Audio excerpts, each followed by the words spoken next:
2026 നടക്കാൻ പോകുന്ന നിയമസഭാ തെരഞ്ഞെടുപ്പ് ബി.ജെ.പി. കേരളത്തിന്റെ അധികാരം പിടിക്കുമെന്ന പ്രഖ്യാപനമാണ് കേന്ദ്ര ആഭ്യന്തരമന്ത്രി അമിത്ഷാ തിരുവനന്തപുരത്ത് നടത്തിയത്.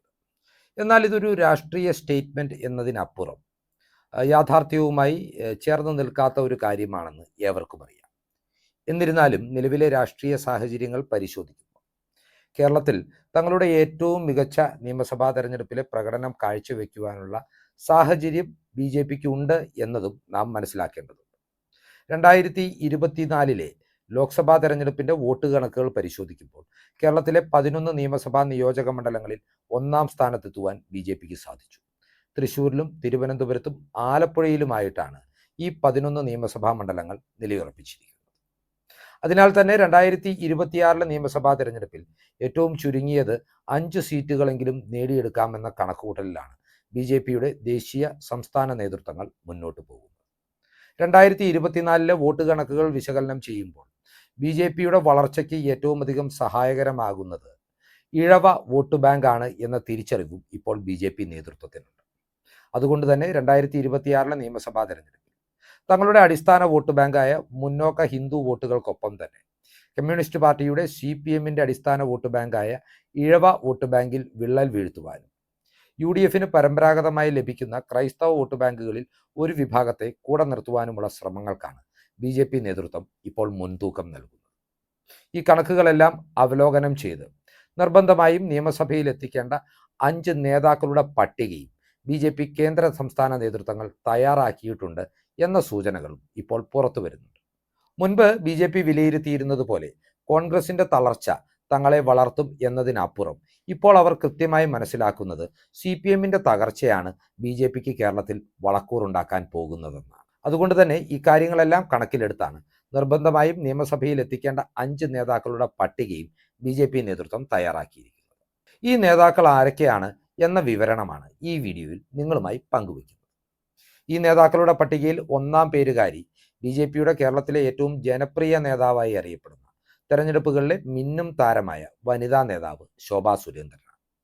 പാലക്കാട് നിന്നും മത്സരിച്ചപ്പോഴും ആറ്റിങ്ങലിൽ നിന്നും ആലപ്പുഴയിൽ നിന്നും ലോക്സഭയിലേക്ക് മത്സരിച്ചപ്പോഴും ശോഭാ സുരേന്ദ്രൻ ബി.ജെ.പിക്ക് അതുവരെ ലഭിച്ചു പോന്നിരുന്ന വോട്ടുകൾ ഇരട്ടിയിലധികമായി വർദ്ധിപ്പിക്കുകയും ചെയ്തിട്ടുണ്ട്. 2024 ലോക്സഭാ തെരഞ്ഞെടുപ്പിൽ KC വേണുഗോപാൽ സ്ഥാനാർത്ഥിയായിരുന്നില്ല എങ്കിൽ ആലപ്പുഴയിൽ നിന്ന് ശോഭാ സുരേന്ദ്രൻ വിജയിച്ച് MP ആകുമായിരുന്നുവെന്ന് CPM പോലും വിലയിരുത്തിയിട്ടുണ്ട്.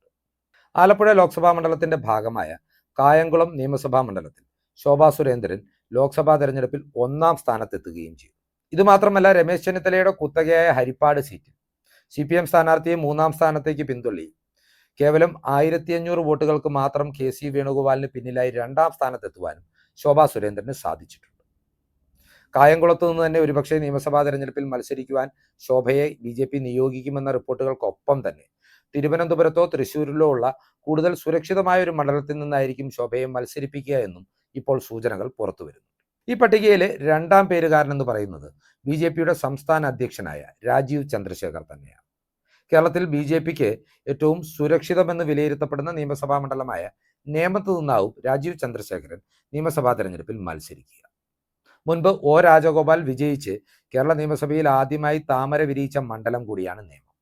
2024 ലോക്സഭാ തെരഞ്ഞെടുപ്പിൽ ശശി തരൂരിനെതിരെ ശക്തമായ മത്സരം കാഴ്ചവെച്ച രാജീവ് ചന്ദ്രശേഖർ കേവലം 16,000-ഓളം വോട്ടുകൾക്ക് മാത്രമാണ് പരാജയപ്പെട്ടത്. എങ്കിൽ പോലും അന്ന് തിരുവനന്തപുരത്തെ നഗര കേന്ദ്രീകൃത മണ്ഡലങ്ങളിൽ തരൂരിനെ പിന്തള്ളി 1-ാം സ്ഥാനത്തെത്തുവാനും രാജീവ് ചന്ദ്രശേഖറിന് സാധിച്ചിട്ടുണ്ട്. ഇതിനൊപ്പമാണ് ശശി തരൂർ പോലും ഒരുപക്ഷെ ബി.ജെ.പിയിലേക്ക് ചൂടുമാറുമെന്ന റിപ്പോർട്ടുകളും ഇപ്പോൾ സജീവമാകും.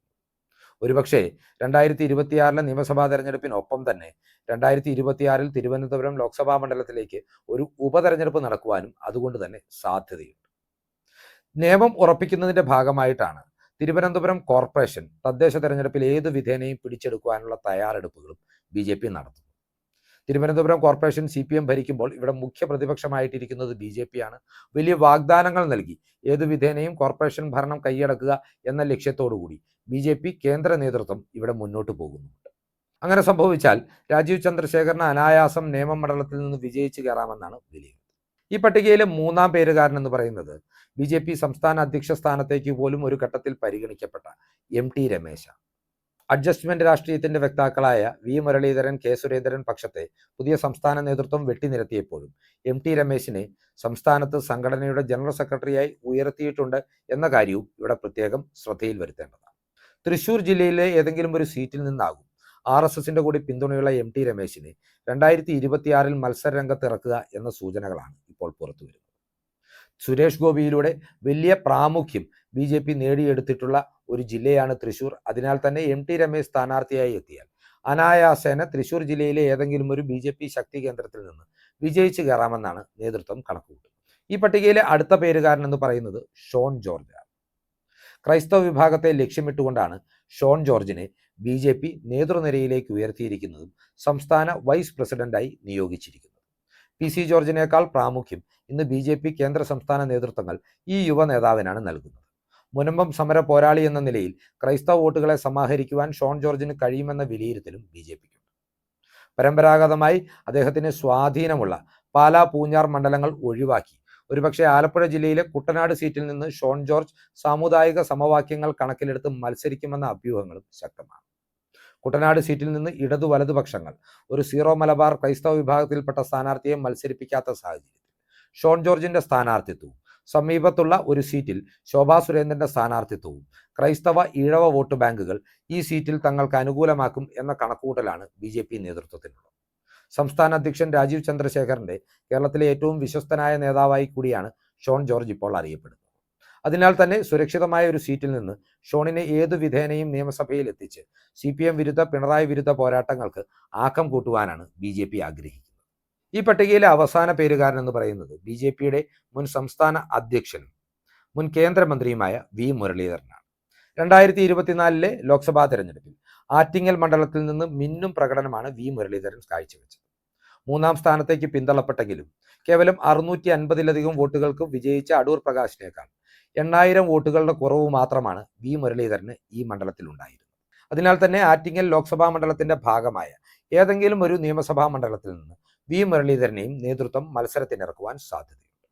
ഈ 5 പേരിൽ മാത്രം ഒതുങ്ങുന്നതല്ല BJPയുടെ സ്ഥാനാർത്ഥി പട്ടിക എന്നുകൂടി നാം മനസ്സിലാക്കേണ്ടതുണ്ട്. പലപ്പോഴും രാഷ്ട്രീയ എതിരാളികളെ അത്ഭുതപ്പെടുത്തുന്ന നീക്കങ്ങളാണ് സംസ്ഥാനത്ത് BJP നേതൃത്വം ഇപ്പോൾ നടപ്പിലാക്കിക്കൊണ്ടിരിക്കുന്നത്. സത്യപ്രതിജ്ഞാ ദിവസം ജോർജ് കുര്യനെ കേന്ദ്രമന്ത്രിയാക്കിക്കൊണ്ട് ഒരു സർജിക്കൽ സ്ട്രൈക്ക് നടത്തിയ BJP അതുപോലെ തന്നെ അമിത്ഷായുടെ കേരള സന്ദർശനത്തിന് തൊട്ടു പിന്നാലെയാണ് ഏവരെയും അത്ഭുതപ്പെടുത്തിക്കൊണ്ട് നിലവിൽ BJPയുടെ സംസ്ഥാന ഉപാധ്യക്ഷനും RSS നേതാവുമായ സദാനന്ദൻ മാസ്റ്ററെ രാജ്യസഭയിലേക്ക് നോമിനേറ്റ് ചെയ്തിട്ടുള്ളത്. തന്റെ 30ാമത്തെ വയസ്സിൽ CPMന്റെ അക്രമ രാഷ്ട്രീയത്തിനിരയായി 2 കാലുകളും നഷ്ടപ്പെട്ട സദാനന്ദൻ മാസ്റ്ററെ ജീവിക്കുന്ന ബലിദാനിയായിട്ടാണ് BJP RSS കേന്ദ്രങ്ങൾ വിലയിരുത്തുന്നത്. തന്റെ കൃത്രിമ കാലുകളുമായി സദാനന്ദൻ മാസ്റ്റർ രാജ്യസഭയിൽ എഴുന്നേറ്റ് നിൽക്കുന്ന ഓരോ അവസരത്തിലും ഇന്ത്യക്ക് മുമ്പിൽ, ഈ രാജ്യത്തിനു മുന്നിൽ CPMന്റെ ആക്രമണ രാഷ്ട്രീയ മുഖം വെളിവാകും എന്ന നിലപാടാണ് ഇക്കാര്യത്തിൽ BJP കേന്ദ്ര നേതൃത്വത്തിനുള്ളത്. ഇത്തരത്തിൽ ചടുലമായ നീക്കങ്ങളിലൂടെ പരമാവധി 12 സീറ്റുകളിൽ വിജയമുറപ്പിക്കുവാൻ ആഗ്രഹിക്കുന്ന BJP ഏതു വിധേനയും ഈ 5 സീറ്റുകൾ വിജയിച്ചു കയറി കേരള നിയമസഭയിലെ ശക്തമായ പ്രതിപക്ഷ സാന്നിധ്യമാകണം എന്ന കണക്കുകൂട്ടലുമായിട്ടാണ് 2026 നിയമസഭാ തെരഞ്ഞെടുപ്പിനൊരുങ്ങുന്നത്.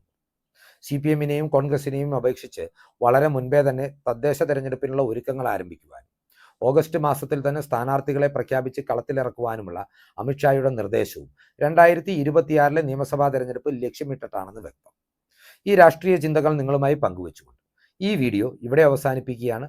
കൂടുതൽ രാഷ്ട്രീയ വാർത്തകൾക്കും വിശകലനങ്ങൾക്കുമായി ഞങ്ങളുടെ ചാനൽ സബ്സ്ക്രൈബ് ചെയ്യുക. നന്ദി.